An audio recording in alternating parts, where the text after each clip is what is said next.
tonight, I want to talk about change and transition. And of course, change. That's what we want everybody else to do, isn't it? You know, we don't want to do it, but we want everybody else to change so that our life will be different.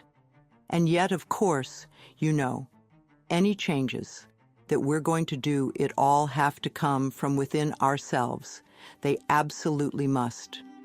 And change to me means that you change from a feeling of separation and isolation and loneliness and anger and fear and pain, and into a state of peacefulness, wonderful peacefulness, where you can relax and really enjoy life as it comes to you, knowing that everything will be all right.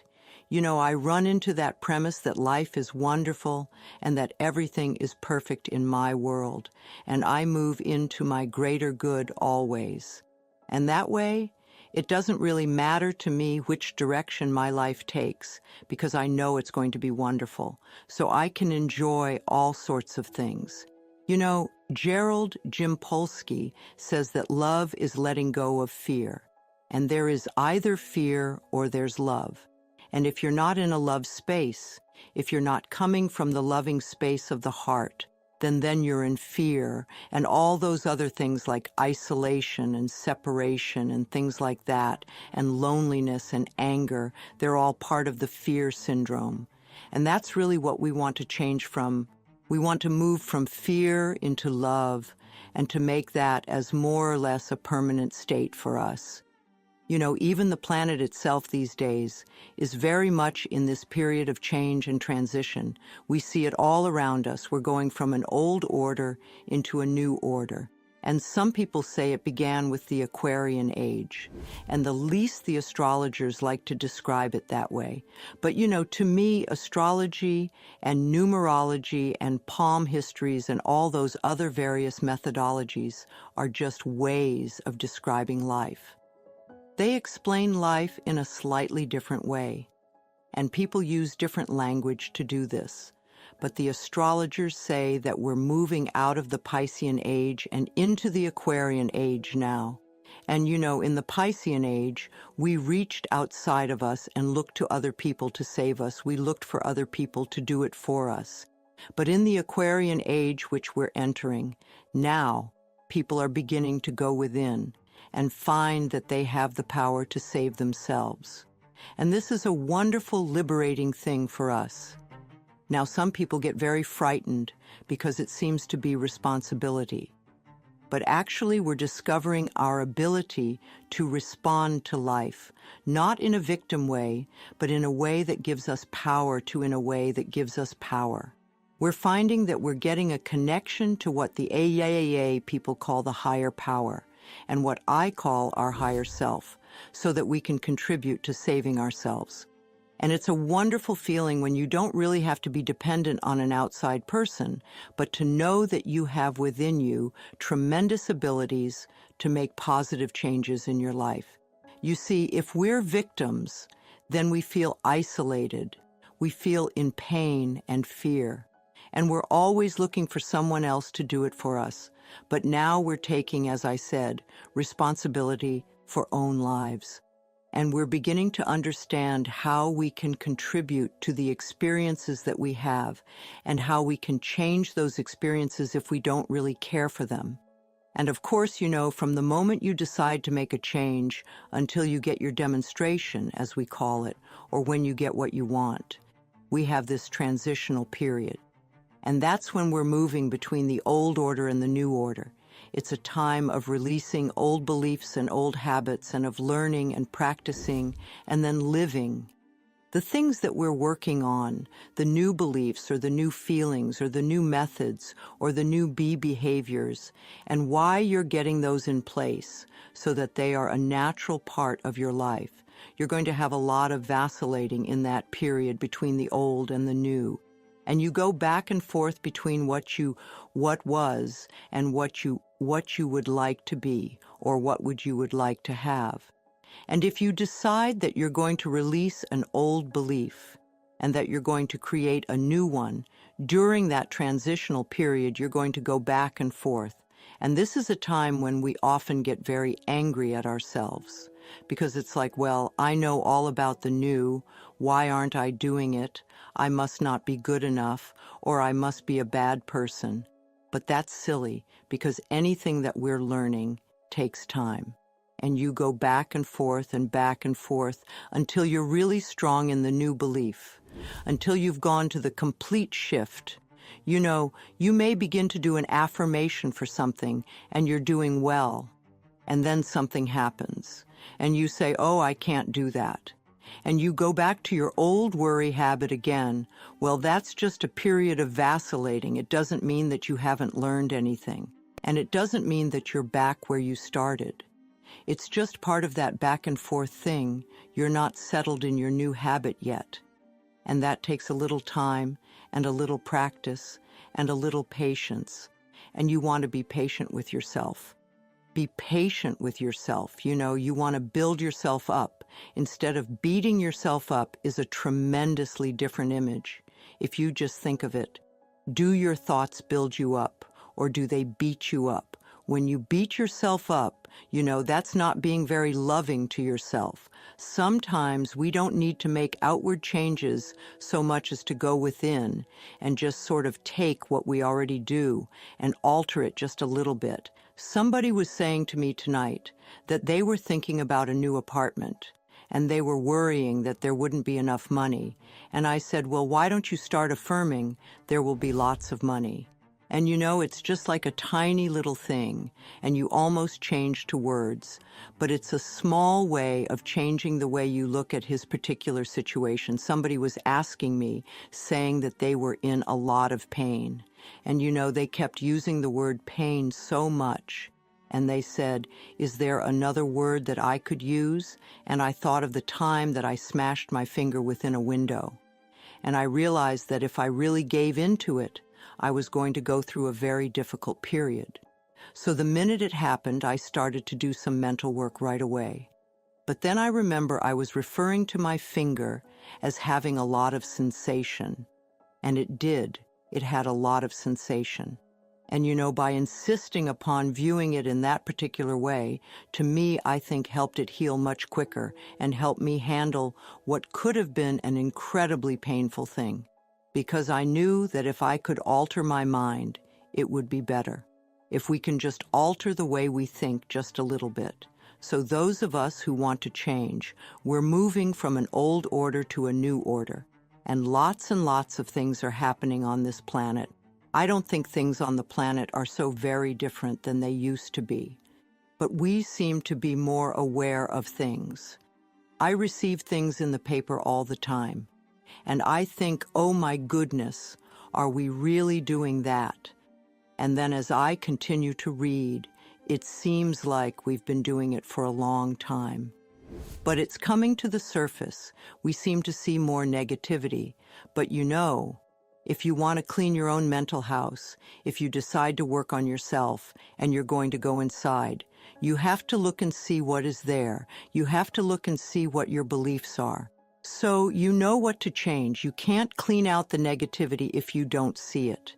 If you're going to clean your own house, it's the same thing. You have to look around and see where the dirt is. You have to pick things up and dust them and look around and polish them or throw them out or replace them. But you have to see what's there. And if we're going to make a big transitional phase on this planet and really help to heal this planet, we're going to have to look and see what's occurring here. We're going to have to see what's happening and to uncover the negativity. And the things that have been hidden for a long time are going to come to the surface. And I think that part of this transitional phase that we're going through, I think part of the catalyst for this is this crisis called AIDS. You know, I really want to help create a world where it's safe for us to love each other. That's all, just to love each other. A world where we can be loved and accepted exactly as we are. That's what you wanted when you were a little child. When you were little, you wanted to be loved, just as you were, even if you were too skinny or too heavy, or if you weren't smart enough, or you weren't like the person across the street, or maybe you were scared, but you still wanted to be loved. And it's the same thing we're all looking for now, only we're not going to get this love and acceptance from other people unless we can give it to ourselves. When we feel good enough to be loved, then others will love and accept us too. It's really that simple. I think that we come to this planet to learn and to practice unconditional love. And it's not always an easy thing to do. But I think that's what we've come here for, to have unconditional love, first of all for ourselves, no matter what they said or what they did to us in the past. And also to give that same unconditional love to other people, to just allow them to be who they are. And to get rid of this, them and us, because it's not them and us, it's all us, and we need to know that. And if we're going to heal this planet, we have to know it's all us, and there are no groups that are expendable, and there are no groups that are less than there may be many people who are in so much pain that they're being harmful to other people. But if we can understand that acts of violence come from a person who is a traumatized child. Now, this is not to condone people who do violent things, but to understand that if we want to change them, if you want people to become loving and peaceful, then you have to teach them to come from a loving space of the heart. And you're not going to teach them that if you don't know how to do it yourself. You don't create wars and kill people. You don't beat people. You don't throw people into prisons or torture them or do things like that. You teach them to forgive and to love themselves. So they'll never do those violent things again, because you realize that people who love themselves cannot hurt themselves, and they cannot hurt another person. And to me, that's the answer to world peace and harmony and all sorts of wonderful things. So to help as many people as possible learn to love who they are. It's very simple. That's my work in this world, is to help people love themselves, to love ourselves, so that we can get to this new order of what I see as unconditional love and peace and plenty for everyone. And I know that it's possible if we can just get the nonsense out of the way. I believe that when we leave the planet, the only thing we take with us is our capacity to love. We take our capacity to love with us, and that's all. We don't take our relationships. We don't take our automobiles or our bank accounts or our jobs. We take our capacity to love, and we have many, many opportunities to open our hearts on a much deeper level than we have. To me, love is the answer. I really believe that love is the answer. It's powerful. It helps us. It helps other people. How do you give love to the world? What are you doing to create your own inner harmony? What do you do on a daily basis to make yourself feel good inside? Or do you just sit and bitch about what you don't? Well, you're just one way of handling it, but doesn't change the situation. You're not going to do it by being mad at yourself or being mad at other people, and you're not going to do it by blaming people, and you're not going to do it by being a victim. So what is it you do? How do you express that? Unconditional love in your life, even a little bit. Is there a small area of your life where you're willing to give unconditional love? How are you experiencing peace within you and around you? And if you're not doing it now, are you willing to begin? Are you willing to start creating inner harmony and peace? Another question to ask yourself is, do you really want to change? Do you want to change? Or do you want to just sit there and complain about what you don't have? Or do you want to be a person who really has and creates a much more wonderful life than you have now? And if you're willing to change, if you're willing to do the work involved, which means changing the way you're thinking, then you can change your life for the better. People come up to me a lot and say, "Oh, Louise, you've changed my life." Well, I don't change anybody's life. I don't do that. I'm not a healer. I don't heal anybody. I don't change anybody. I don't have that kind of power. Only you can change yourself. And only you can clean out the pain within you. I can't do that for you. I can stand up here all evening and say wonderful things and give lots of good advice, but you're the only thinker in your mind, and you're going to make the decision of what you want to do with the information that you're being given. I have no power over you. You have the power, and you need to know that. We think so often that we are helpless, but we're not helpless because we have our minds. We have our minds, and you shape and mold your life from moment to moment by your thoughts and your beliefs and your attitudes. And you also want to know that you really are important to this world. You might say, well, I really don't do anything, but you are just the fact that you're alive is important, and your life has meaning. It really does. And you can contribute to the peace and the harmony of this planet just by using your mind. Now, some people get involved politically, and some people march, and some people do Peace Corps, and some people help feed the homeless and do all sorts of things. And that's fine. But you can also contribute to the peace and harmony of the planet just as much by how you use your mind.